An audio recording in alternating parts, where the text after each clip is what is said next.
हर हर महादेव। जय माता दी। ऋषि कहते हैं, हे महीपते, अतः मेरे द्वारा प्रदत्त इस कन्या को आप स्वीकार कर लीजिए। आप इसे प्रिय ऐसा संबोधन तो कर ही चुके हैं, अतएव अब शंका रहित होकर किसी अन्य विचार में मत पड़िए। मुनि का वचन सुनकर राजा दुर्दम चिंतन करते हुए चुप हो गए और मुनि वो उनके वैवाहिक अनुष्ठान की तैयारी में जुट गए। इसके बाद विवाह कार्य के लिए मुनि को तत्पर देखकर रेवती ने कहा, हे तात, आप मेरा विवाह रेवती नक्षत्र में ही संपन्न करवाएं। ऋषि बोले, वत्से, विवाह के योग्य अन्य बहुत से नक्षत्र हैं, रेवती नक्षत्र में विवाह कैसे होगा, क्योंकि रेवती तो आकाश में स्थित है ही नहीं। ये सुनकर कन्या ने कहा, रेवती नक्षत्र के अतिरिक्त अन्य कोई भी नक्षत्र मेरे विवाह के लिए उचित है ही नहीं। अतः मैं आपसे प्रार्थना करती हूँ कि आप मेरा विवाह रेवती नक्षत्र में ही करवाएं। ऋषि बोले, पूर्व काल में मुनि ऋत्वक ने रेवती नक्षत्र को पृथ्वी पर गिरा दिया था। इस प्रकार अन्य नक्षत्र में यदि तुम्हारी श्रद्धा नहीं है, तब तुम्हारा विवाह बताओ कैसे होगा। ये सुन के कन्या बोली, तात, क्या केवल एक ऋत्वक ने ही तपश्चर्या की है? क्या आपने मन वचन कर्म से ऐसी तप साधना नहीं की है? हे पिताजी, मैं आपके तपोबल को जानती हूँ। आप जगत की सृष्टि करने में समर्थ हैं, अतः आप अपने तप के प्रभाव से रेवती को पुनः आकाश में स्थापित करके उसी नक्षत्र में मेरा विवाह कीजिए। ऋषि बोले, तुम्हारा कल्याण हो पुत्री, तुम जैसा मुझसे कह रही हो वैसा ही होगा। तुम्हारे हितार्थ में मैं आज ही रेवती नक्षत्र को सोम मार्ग अर्थात नक्षत्र मंडल में स्थापित कर दूंगा। कार्तिकेय जी आगे बताते हैं कि हे अगस्त्य जी, ऐसा कहकर मुनि ने अपने तपोबल से शीघ्र ही पूर्व की भांति रेवती नक्षत्र को फिर से नक्षत्र मंडल में स्थापित कर दिया। तदंतर मुनि प्रमुख ने रेवती नक्षत्र में वैवाहिक विधि के अनुसार महात्मा राजा दुर्दम को वह रेवती कन्या सौंप दी। इस प्रकार कन्या का विवाह कर देने के उपरांत मुनि ने राजा से कहा कि हे वीर, तुम्हारी क्या अभिलाषा है, ये मुझे बताओ, मैं उसे अवश्य पूरी करूंगा। मुनि की बात सुनकर राजा बोले, हे मुने, मैं स्वयंभू मनु के वंश में उत्पन्न हुआ हूँ, अतः मैं यही कामना करता हूँ कि आपकी कृपा से मुझे मनवंतराधिपति पुत्र की प्राप्ति हो। मुनि बोले कि यदि आपकी यह अभिलाषा है तो आप देवी भगवती की आराधना कीजिए। ऐसा करने पर आपका पुत्र मनु अवश्य ही मनवंतराधिपति होगा। श्रीमद् महादेवी भागवत जो पंचम पुराण के रूप में विख्यात है, उसका 5 बार श्रवण करने के उपरांत आपको मनोवांछित पुत्र की प्राप्ति होगी। रेवती के गर्भ से उत्पन्न रैवत नाम वाला 5वां मनु वेद वेत्ता, शास्त्रों के तत्वों को जानने वाला, धर्मपरायण तथा अपराजय होगा। मुनि प्रमुख के इस प्रकार कहने पर राजा बहुत प्रसन्न हुए और प्रतिभा संपन्न राजा दुर्दम ने मुनि को प्रणाम किया और अपनी भार्या रेवती को अपने साथ लेकर वे नगर की ओर चले गए। महामती राजा दुर्दम ने अपने पिता पितामह से प्राप्त राज्य पर शासन किया और उस धर्मात्मा ने औरस पुत्रों की भांति अपनी प्रजा का पालन किया। एक बार ऐसा हुआ कि उनके यहाँ पर महात्मा लोमश ऋषि पधारे। राजा दुर्दम ने उन्हें प्रणाम किया, उनका विधिवत पूजन किया और हाथ जोड़कर उनके समक्ष खड़े हो गए और कहने लगे, हे भगवान, हे मुने, यदि आप कृपा करें तो मैं पुत्र प्राप्ति की कामना से आपसे देवी भागवत महापुराण सुनना चाहता हूँ। राजा का ये वचन सुनकर लोमश मुनि प्रसन्न हो गए और प्रसन्न होकर कहने लगे कि हे राजन, आप तो धन्य हैं, क्योंकि तीनों लोकों की जननी देवी भगवती में आपकी ऐसी भक्ति हो गई है। देव, दानव और मानव की आराध्या परा भगवती जगदम्बा में यदि आपकी भक्ति उत्पन्न हुई है तो आपकी कार्य सिद्धि अवश्य और अवश्य ही होगी। अतएव हे राजन, मैं आपको श्रीमद् देवी भागवत सुनाऊंगा और उसके सुनने मात्र से कुछ भी दुष्प्राप्य नहीं रह जाता। हे ब्राह्मण, ऐसा कहकर मुनि ने किसी शुभ दिन में कथा का आरंभ कर दिया। अपनी पत्नी के साथ राजा ने 5 बार श्रीमद् देवी भागवत पुराण का विधिवत श्रवण किया।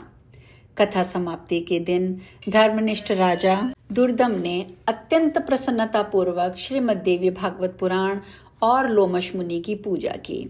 राजा ने नवान मंत्र से हवन करके कुमारी कन्याओं को भोजन कराया और सपत्नीक ब्राह्मणों को प्रभूत दक्षिणा दान द्वारा संतुष्ट किया। कुछ समय बीत जाने पर भगवती की कृपा से उस रानी रेवती ने लोक कल्याणकारी गर्भ धारण किया। इसके बाद जब समस्त ग्रह नक्षत्र अपने अपने अनुकूल स्थानों पर थे, सभी मांगलिक कृत्य संपन्न हो गए थे, ऐसे शुभ समय में रेवती ने पुत्र को जन्म दिया। पुत्र के जन्म का समाचार सुनकर राजा दुर्दम अत्यंत प्रसन्न हुए। उन्होंने स्नान करके स्वर्ण कलश से के जल से पुत्र का जात कर्म आदि संस्कार संपन्न किया। तदंतर राजा ने विधि पूर्वक दान देकर ब्राह्मणों को संतुष्ट किया। समय पर पुत्र का उपनयन संस्कार करके राजा ने अपने पुत्र को अंगों सहित वेदों का अध्ययन कराया। इस प्रकार राजा का वह रैवत नामक तेजस्वी पुत्र समग्र विद्याओं का निधान, धर्मपरायण, अस्त्र विशारदों में श्रेष्ठ, धर्म का वक्ता और धर्म का पालन करता हो गया। इसके बाद ब्रह्मा जी ने रैवत को मनु के पद पर नियुक्त किया और वे श्रीमान मनवंतराधिपति के रूप में धर्मपूर्वक पृथ्वी पर शासन करने लगे।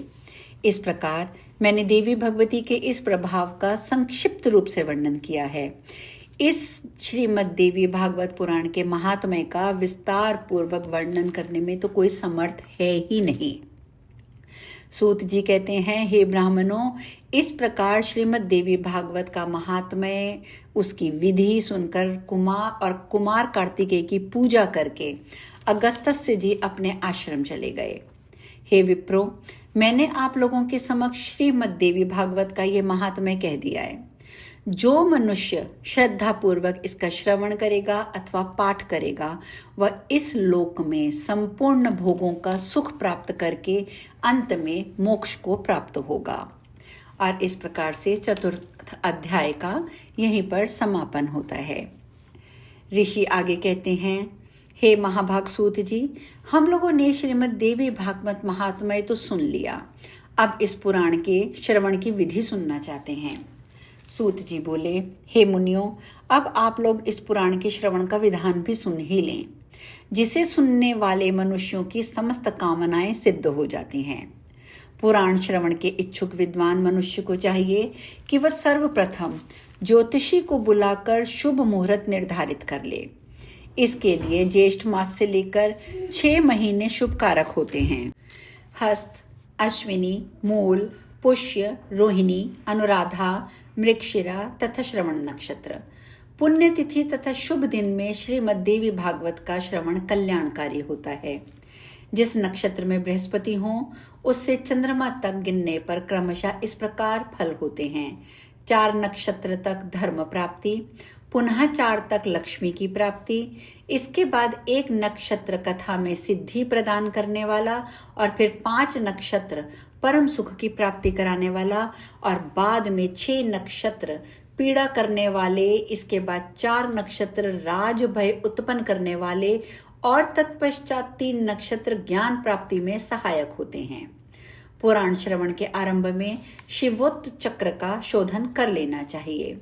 देवी की प्रसन्नता के लिए इसे 4 नवरात्रों में सुनना चाहिए अथवा तिथि, वार और नक्षत्र पर सम्यक विचार करके ये पुराण अन्य मासों में भी सुना जा सकता है। विवाह आदि में जिस प्रकार उत्साहपूर्वक तैयारी की जाती है, उसी प्रकार नवाह यज्ञ के अवसर पर बुद्धिमान मनुष्यों को प्रयत्नपूर्वक सामग्री आदि की तैयारी करनी चाहिए। पाखंड और लोभ से रहित, चतुर, उदार एवं देवी भक्त सज्जनों को भी सहायक के रूप में ले लेना चाहिए। देश देश में भी यत्नपूर्वक ये संदेश भेजना चाहिए, हे कथानुरागी सज्जनों, यहाँ श्रीमद् देवी भागवत की कथा होने जा रही है, आप अवश्य पधारें। चाहे सूर्य की उपासना करने वाले हों, चाहे गणेश भक्त हों, चाहे शैव हों, चाहे वैष्णव हों, अथवा शक्ति के उपासक हों, सभी इस कथा के श्रवण के अधिकारी हैं, क्योंकि सभी देवता शक्ति के साथ ही रहते हैं। इसीलिए श्रीमद् देवी भागवत की कथा रूपी सुधा के लिए रसिक प्रेमी जनों को कथा श्रवण करने के लिए विशेष रूप से आना ही चाहिए। ब्राह्मण, क्षत्रिय, वैश्य, शूद्र, चारों वर्ण के स्त्री, पुरुष, ब्रह्मचर्य, गृहस्थ, वानप्रस्थ, संन्यास, इन चारों आश्रमों में निरत मनुष्य को चाहे सकाम भाव से अथवा निष्काम भाव से अवश्य ही इस कथा की सुधा का पान करना चाहिए। आगे सूत जी क्या बताते हैं ये चर्चा हम कल करेंगे। आज यहीं विश्राम लेंगे। हर हर महादेव, जय माता दी।